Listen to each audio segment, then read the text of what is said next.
आपने उस काणे से पूछा कि वो रजत शर्मा के शो में बैठकर जो यूं करके, भाइयों बहनों बच्चों सुनिए सुनिए, ये रजत शर्मा के शो में बैठकर ये 2.25 आंख वाला मिंटिया, ये 2.25 आंख वाला मिंटिया सलवार जीवी इनके लिए सलवार जीवी, ठीक है। ये सलवार जीवी रजत शर्मा के शो में बैठ के बच्चों से पूछता है, बच्चों आपको 35 रुपए पेट्रोल चाहिए या 90 रुपए पेट्रोल चाहिए? जो आपको 35 रुपए पेट्रोल दिलाएगा उसे वोट देंगे या 90 रुपए वाले को?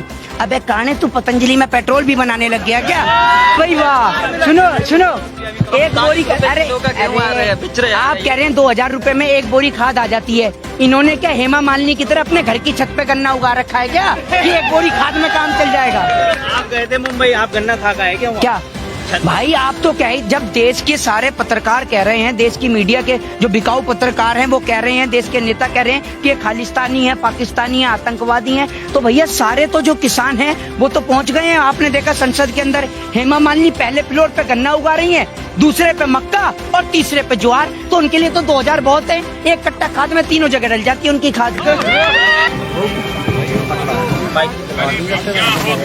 सुनिए, मैं बोलता रहता हूँ, भाइयों और बहनों, गरीबी क्या होती है? गुजारा करता है, गरीब कैसे गुजारा करता है और कैसे अपना घर चलाता है, ये सिर्फ गरीब ही समझता है। ये देखिए 10 लाख का सिर लेकर 1.5 लाख का चश्मा पहनकर ये गरीब देखिए, इस इंटरनेशनल गरीब को तो ढूंढिए, ये गरीब कहाँ से आ गया?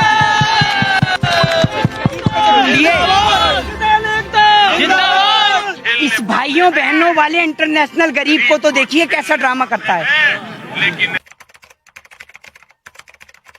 आपने सत्ता में बिठाया वो बांट रहे हैं, जिसको आपने सत्ता में बिठाया वो लोग बांट रहे हैं सर्टिफिकेट। एक बात आप मुझे बताइए, परजीवी पैरासाइट्स का मतलब क्या होता है, जरा आप ये बताएंगे? आप जिन्हें पैरासाइट्स, जिन्हें परजीवी, जिन्हें आंदोलन जीवी कह रहे हैं, आज आप जो खड़ी हुई है ना और जो बोले जा रही हैं पटर पटर बिना रुके कंटिन्यू, ये उन आंदोलन जीवी के बदौलत ही बोल रही हैं जिनके कारण ये देश आजाद हुआ, वरना किसी अंग्रेज के घर में बैठ के उसके जूते और चप्पल साफ कर रही होती। तो ये उन आंदोलन जीवी की बदौलत देश आजाद हुआ है, जिन्हें आप परजीवी, आंदोलन जीवी या पैरासाइट्स कहते हैं। हमें क्या समझा रहे हैं? सरकार को समझाइए, 80 दिन से समझा ही तो रहे हैं आप। अरे 80 दिन से सरकार आप को बोल ही तो रहे सुनिए, हैं। सरकार को कहाँ से समझाएं? सरकार के नेता और मंत्री तो गरम मसाले में गधे की लीत मिला के खा रहे हैं, इन्हें कहाँ समझ में आ रहा है? आप समझिए ना बात को, इन्हें कुछ समझ में नहीं आता। इन्हें कुछ समझ में आए तो समझाए। लाने वाला कौन? ऐसी सरकार को लाने वाला कौन बताइए? आप बताएंगे? मैं क्या गोदी में उठाकर लाया था मोदी जी को गुजरात से, जो मेरे से कह रहे हैं कौन? मोदी जी की बात नहीं कर रहा हूँ, मैं सरकार की बात कर रहा हूँ। तो सरकार में कौन? मोदी जी नहीं है तो और कौन है? डोनाल्ड ट्रंप बैठ गया क्या प्रधानमंत्री की कुर्सी पे? बड़े विश्वास से बिठाया था ना आपने, बड़े विश्वास से चुना था प्रधानमंत्री को। आप क्यों नहीं विश्वास कर रहे जब एमएसपी की बात? विकास का नाम बदल के विश्वास रख गया है क्या? आपने बताया नहीं मुझे, है? आप एक बात मुझे बताइए, सुनिए, आप देश के पत्रकार होकर आप ये तो कभी सवाल नहीं करते कि अरुणाचल प्रदेश पे जो बैठा हुआ है चाइना, वो क्यों बैठा हुआ है? देश का किसान यहाँ पर, आपने ये नहीं पूछा कि 200 से ज्यादा उस भाषण जीवी से पूछिए, उस बेचू जीवी से पूछिए। आपने आज से पहले राम के दोहे सुने होंगे, रहीम के दोहे सुने होंगे, तुलसीदास के दोहे सुने होंगे। एक दोहा नरेंद्र मोदी जी के लिए मैं आपको सुनाना चाहता हूँ कि बेचत बेचत मैं चला, उपक्रम बचाना कोय, कि बेचत बेचत मैं चला, उपक्रम बचाना कोय, छूट गया हो यदि कुछ तो सूचित कर दो मोए। इन्होंने देश की तमाम संपत्ति बेच दी। हमने जिन्हें समझाता लीडर, वो तो निकले रंगा बिल्ला प्रॉपर्टी डीलर। आप ये समझिए, ये रंगा बिल्ला प्रॉपर्टी डीलर वाले पूरे देश को ही बेचने में लगे हुए हैं, जैसे इनके बाप दादाओं को हिंदुस्तान दहेज में मिल गया हो कि बेचते रहो, ये बेचे ही जा रहे हैं।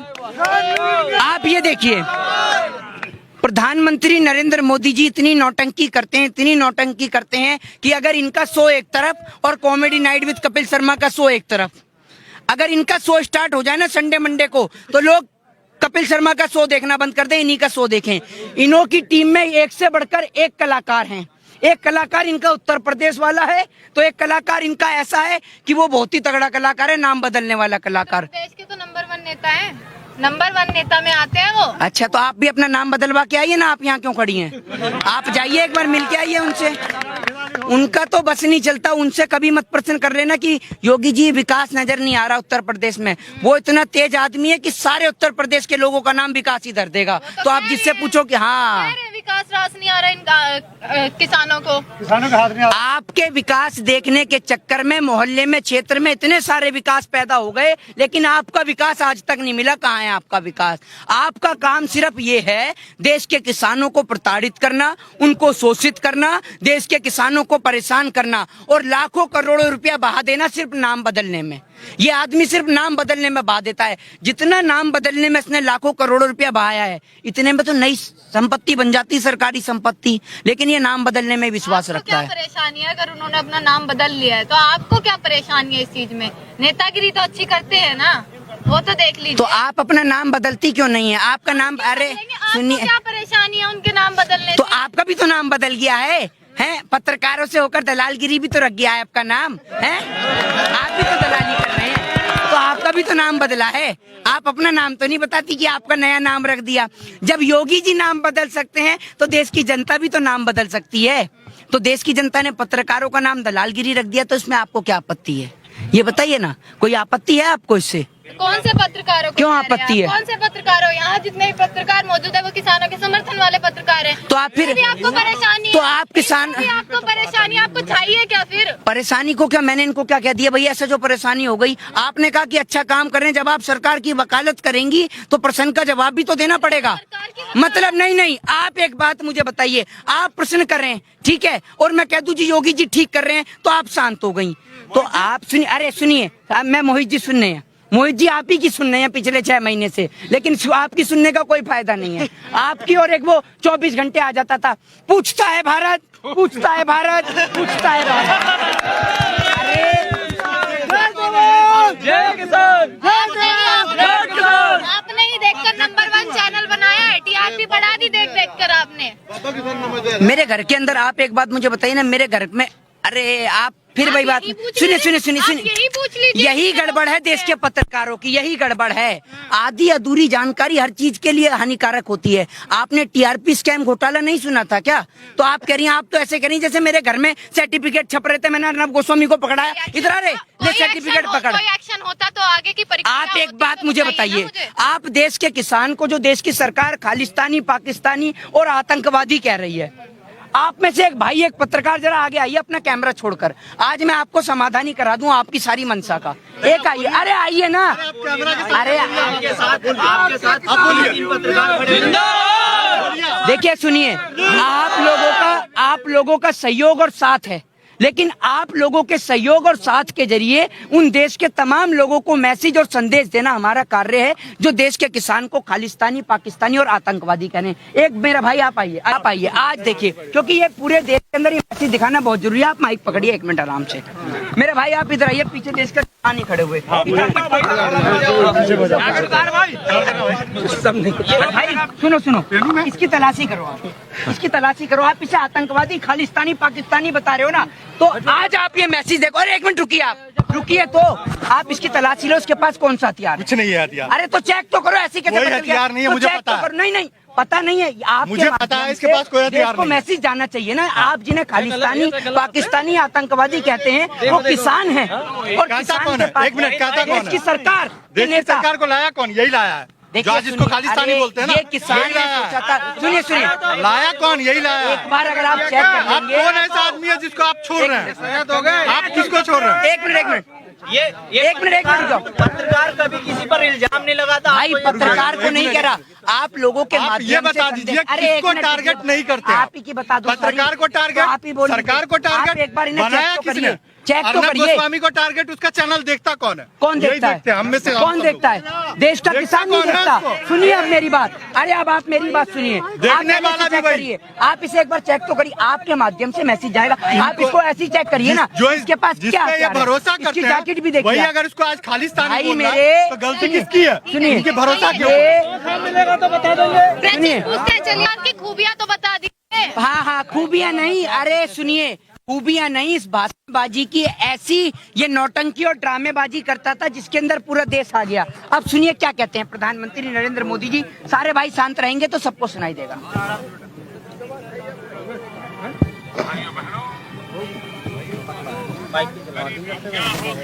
सुनिए, मैं बोलता रहता हूँ, भाइयों और बहनों, गरीबी क्या होती है? गुजारा करता है। गरीब कैसे गुजारा करता है और कैसे अपना घर चलाता है, ये सिर्फ गरीब ही समझता है। ये देखिए, 10 लाख का सूट लेकर 1.5 लाख का चश्मा पहनकर ये गरीब देखिए। इस इंटरनेशनल गरीब को तो ढूंढिए, ये गरीब कहाँ से आ गया? गरीब को तो ढूंढिए। इस भाइयों बहनों वाले इंटरनेशनल गरीब को तो देखिए कैसा ड्रामा करता है। लेकिन दिल्ली में बैठी हुई सरकार या लखनऊ में बैठी हुई, दिल्ली में बैठी हुई और सरकार और लखनऊ में बैठी सरकार बिल्कुल नहीं सुनती। और आज भी लखनऊ में बैठी सरकार तो बिल्कुल ही नहीं सुननी, बहरी हो गई, क्योंकि उसने नाम ही बदल दिया लखनऊ का। लखनऊ का नाम बदल के उसने रख दिया होगा अमेरिका या जापान, तो उसको कोई फर्क ही नहीं पड़ता। वो कलाकार आदमी है भाई साहब। तो आप ये बता दीजिए, हाँ। आप किस प्रकार से मनाएंगे? आप सरकार से उम्मीद क्या लगा रहे हैं? अब आप मनाएंगे क्या? ये रूठी हुई दुल्हन थोड़ी है, किसको जाके मनाएंगे? मनाएंगे क्या? वोट दिया है देश की सरकार ने, देश के लोगों ने वोट दिया है, और जाएंगे और सीधे कहेंगे कि बिल वापसी लो, और जिस दिन बिल वापसी उस दिन घर वापसी, सीधे तौर पर है। 77 दिन से बैठे हुए हो। 78वां दिन है। 77वां दिन है। हाँ। पत्रकारिता कर रहा हूँ। अब ये तो सुनिए, देश का इतिहास पढ़ा है आपने? इस भारत देश के इतिहास में सुनिए, भारत देश के इतिहास में इतने बड़े बड़े जनव्यापी आंदोलन चले, इतिहास पढ़ा हो तो आपको पता भी होगी कि आंदोलन के आगे देश की सरकार नतमस्तक हुई है और देश के प्रजातंत्र के आगे झुकी है और माफी भी मांगी है। और पूर्ण रूप से हमें देश के किसान के इस आंदोलन पे यकीन है कि सरकार झुकेगी भी और किसान से माफी भी मांगेगी। बंगाल में अब अमित शाह जी कह रहे हैं कि बंगाल के किसानों को 18,000 रुपए दिए जाएंगे। अब क्यों 2000 में खर्चा पूरा नहीं हो रहा? आपको नहीं मिले 2000, आपको नहीं मिले 2000। एक काम करिए, अरे सुनिए, पूरे देश को पता है कि नेशनल मीडिया में, आप एक बात बताइए, वो नेशनल मीडिया वाले पत्रकार हैं, आपको 2000 रुपए किसान के दिख गए। आपने कभी ये सोचा है कि एक मामूली सी एंकरिंग करने वाला पत्रकार जो 50 से 60 हजार रुपए महीना कमाता है, वो कैसे देखते देखते ऑडी, मर्सिडीज, लैम्बोर्गिनी और फरारी खरीद लेता है? उसको कौन सी विदेश से फंडिंग आ रही है? उसको विदेश से फंडिंग नहीं आ रही, उसको सरकारी जूता आ रहा है, उसको चपाटे जा रहा है और जेब में भरे जा रहा है। आप एक बात सुनिए, 2000 रुपए मैं आपको दे दूं, आपके पूरे महीने का खर्चा चल जाएगा? बताइए ना आप मुझे। क्या बात कर रहे हैं? अपनी बताइए। आपके माध्यम से मैं उनको कह रहा हूँ जो पत्रकार 2000 की किसान की बात कर रहे हैं। मैं किसान की औकात 2000 रुपए की है। अरे सुनिए, ये 2000 रुपए का तो हुक्के के अंदर ही अपना वही भर देता, तंबाकू।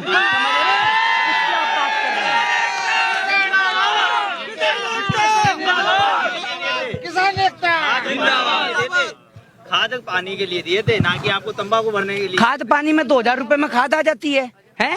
क्यों आएगा नहीं? एक बोरी तो आई। वाह भाई वाह। सुनो, एक बोरी अरे आप कह रहे हैं 2000 रुपए में एक बोरी खाद आ जाती है। इन्होंने क्या हेमा मालिनी की तरह अपने घर की छत पे गन्ना उगा रखा है क्या कि एक बोरी खाद में काम चल जाएगा? आप गए थे मुंबई, आप गन्ना खा का है क्या वहाँ? क्या भाई, आप तो कह, जब देश के सारे पत्रकार कह रहे हैं, देश की मीडिया के जो बिकाऊ पत्रकार हैं वो कह रहे हैं, देश के नेता कह रहे हैं कि ये खालिस्तानी है, पाकिस्तानी है, आतंकवादी हैं, तो भैया सारे तो जो किसान हैं वो तो पहुंच गए हैं। आपने देखा संसद के अंदर हेमा मालिनी पहले फ्लोर पे गन्ना उगा रही हैं, दूसरे पे मक्का और तीसरे पे ज्वार, तो उनके लिए तो 2000 बहुत है। एक कट्टा खाद में तीनों जगह डल जाती है उनकी खाद। बहिष्कार तो पतंजलि का भी किया था ना आपने? पतंजलि का भी तो बहिष्कार किया था। आज उन्हीं की कंपनी है जिसने 227 करोड़ का मुनाफा कमाया है।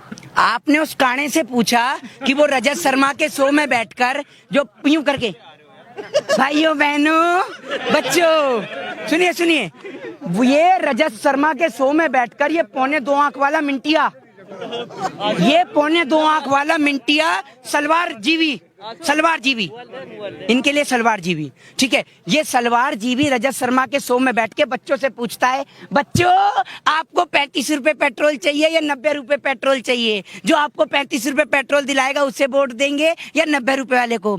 अबे काने, तू पतंजलि में पेट्रोल भी बनाने लग गया क्या? ये बता ना। तो आज आप उससे क्यों नहीं पूछती कि भैया काणे महोदय, आप 90 रुपए पेट्रोल दिलवा रहे हैं, हम 2 हमारे 2, डीजल 90 और पेट्रोल 100, और ये रहे हैं घर में 100, समझ रहे?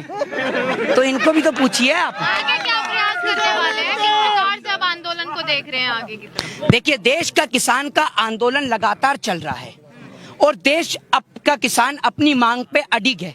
और जब तक देश की सरकार किसानों को लेकर बात नहीं करेगी, क्योंकि आप ये समझिए, जो सरकार मंडियों की बात कर रही है, इन तीनों बिल के अंदर पॉइंट को आप रीड करके देखिए, मंडियों का कोई जिक्र ही नहीं है। तो जो देश की सरकार जो किसानों को लेकर बात कर रही है, ये किसान हितैषी सरकार है ही नहीं। अगर किसान हितैषी सरकार होती तो किसानों के हित में सोचती। एक बात आप मुझे बताइए, मैं आपसे कहूं कि आप मेरी जैकेट पहन लीजिए, आप पहन लेंगी?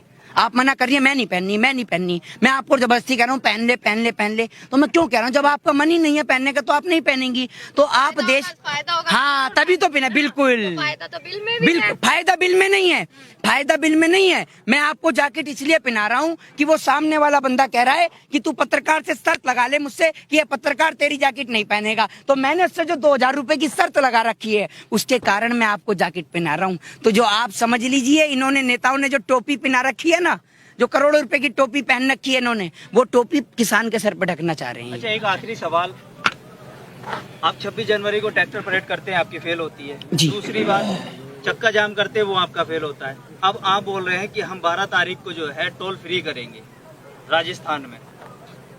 आप चुनाव की तैयारी कर रहे हैं क्या, जो राजस्थान में आप टोल फ्री करेंगे, जबकि आपका तो ये किसान आंदोलन है? एक बात मुझे बताइए मेरे भाई, आपने बोला कि 26 जनवरी 6 फरवरी की जो किसान का जो भारत बंद था वो असफल रहा। कैसे असफल रहा?